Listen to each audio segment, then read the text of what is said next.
Il était une fois, il y a très très longtemps, une forêt dans laquelle vivaient des éléphants. À l'époque, leur trompe était beaucoup plus courte que celle des éléphants d'aujourd'hui. Elle ne leur servait pas à grand-chose, car ils ne pouvaient rien ramasser avec leur tout petit nez. Le plus jeune éléphant du troupeau était très curieux et posait sans arrêt des questions à tout le monde.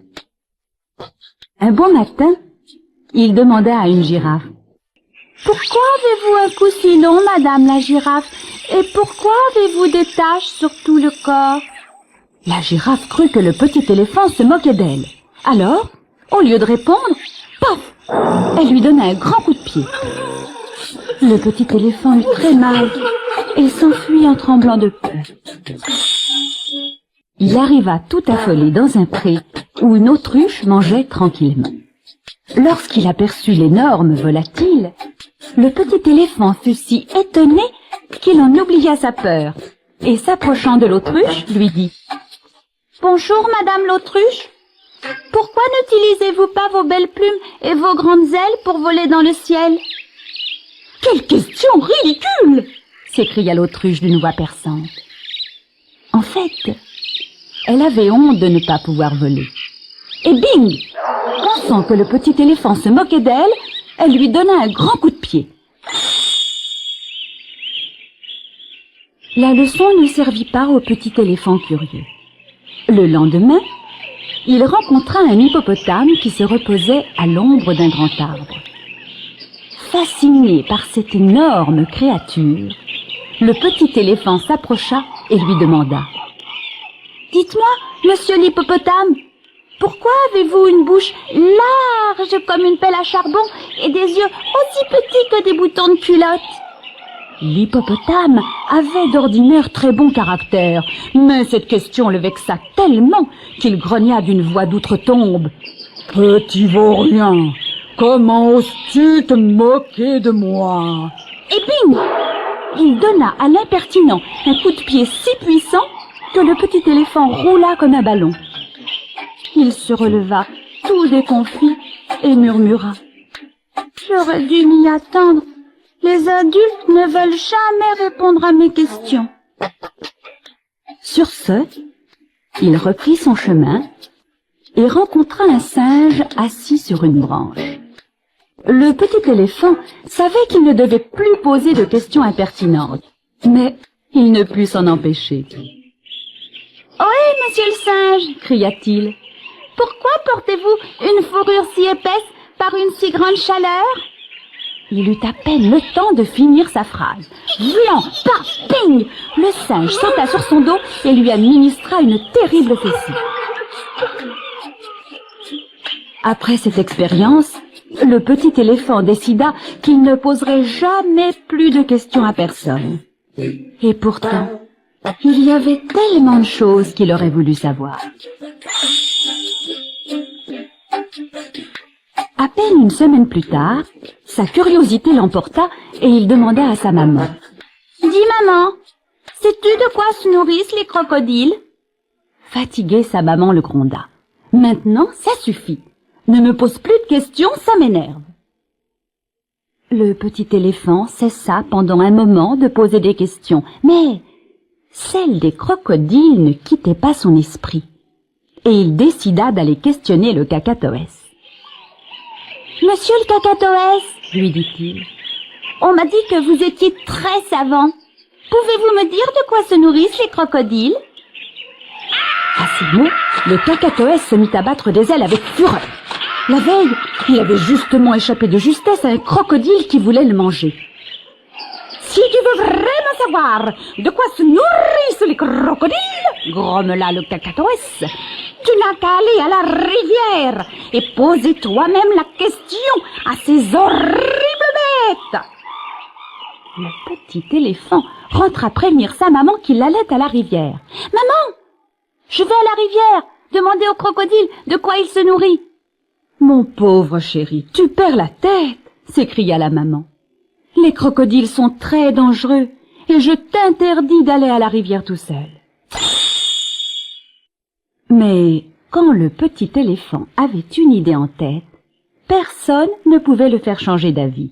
Ses frères, ses oncles et ses tantes eurent beau se moquer de lui, rien à faire. Le petit éléphant avait décidé d'aller à la rivière.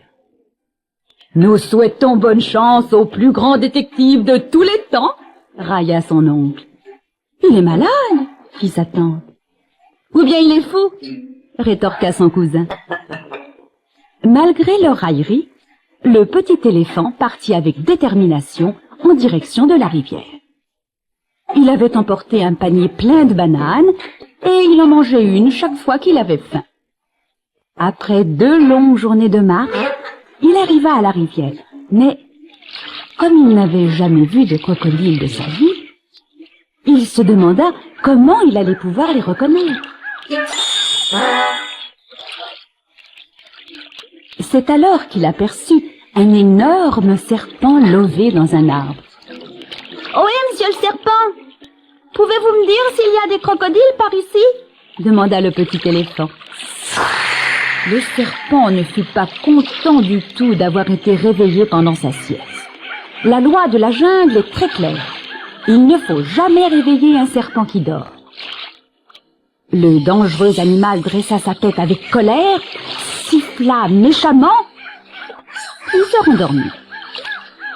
Le petit éléphant, déçu, haussa les épaules et s'approcha de la rivière pour se désaltérer. Il vit alors, dans l'eau, quelque chose qui ressemblait à un tronc d'arbre. Dès qu'il posa le pied dessus, la chose bougea.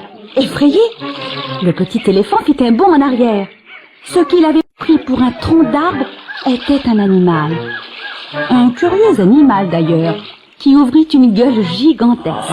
Sa langue était rouge, aussi longue qu'une planche de bois, et ses dents effilées comme des lames de rasoir. « Je parie que c'est un crocodile !» pensa le petit éléphant. Et il dit à l'animal, « Excusez-moi de vous déranger pendant votre sieste. Je cherche un crocodile pour lui demander de quoi il se nourrit. Êtes-vous un crocodile ?» Le crocodile lui fit un grand sourire et répondit d'une voix mielleuse. « Félicitations, mon petit, tu as bien deviné. Je suis effectivement un crocodile et tu arrives au bon moment. Comme tu es mon ami, je vais te confier mon secret. Tu veux savoir de quoi je me nourris? Approche-toi, veux-tu? Je vais te le dire dans le creux de l'oreille. » C'était la première fois que le petit éléphant recevait une réponse aussi aimable à une de ses questions. Et il en fut ému jusqu'aux larmes. Il s'approcha donc sans méfiance. Mais pan! Le crocodile l'attrapa par la trompe et le tira vers l'eau. Le petit éléphant se mit à hurler. « Au secours! Laissez-moi partir! Qu'est-ce que j'ai fait pour mériter ça? Au secours! Au secours !» Le crocodile lui répondit, les dents serrées. « Je vais laisser partir, mon joli.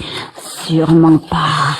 Je n'ai jamais mangé d'éléphant, mais je sens que je vais faire un fait. » Maintenant, retourne la cassette.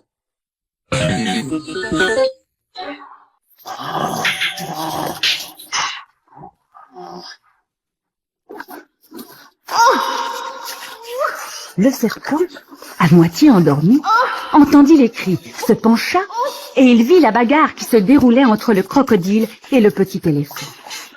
Il comprit que le jeune curieux était en danger et cela lui fit de la peine. « Si je n'aide pas ce petit éléphant, il est perdu !» pensa le serpent.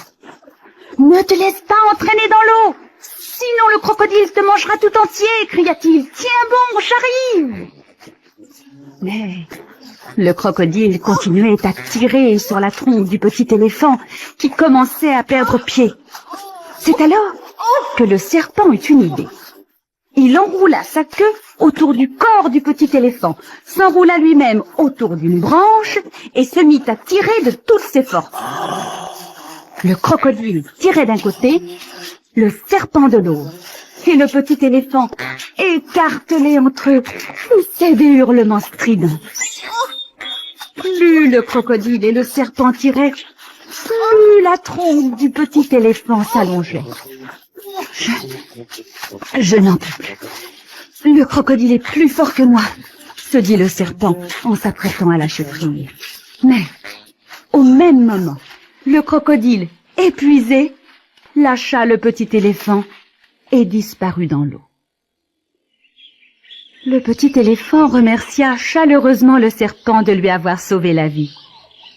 Puis, il vit son image dans l'eau et poussa un cri horrifié. Sa trompe était devenue incroyablement longue. « Qu'est-ce qui t'arrive encore ?» lui demanda le serpent. Tu vois bien que ma trompe est affreusement longue, répondit le petit éléphant, les larmes aux yeux. Je vais la faire tremper dans l'eau et elle va sûrement retrouver sa taille normale. Je crains que tu deviennes un éléphant rose à pois blancs avant que ta trompe ne raccourcisse, s'esclaffa le serpent. Le petit éléphant laissa tremper sa trompe dans l'eau pendant 3 jours, puis il comprit qu'elle ne raccourcirait jamais et chercha à s'en accommoder. Comme il faisait très chaud, il aspira de l'eau avec sa longue trompe, puis la recracha sur son dos pour se rafraîchir. La douche fut très agréable et le petit éléphant commença à apprécier sa longue trompe.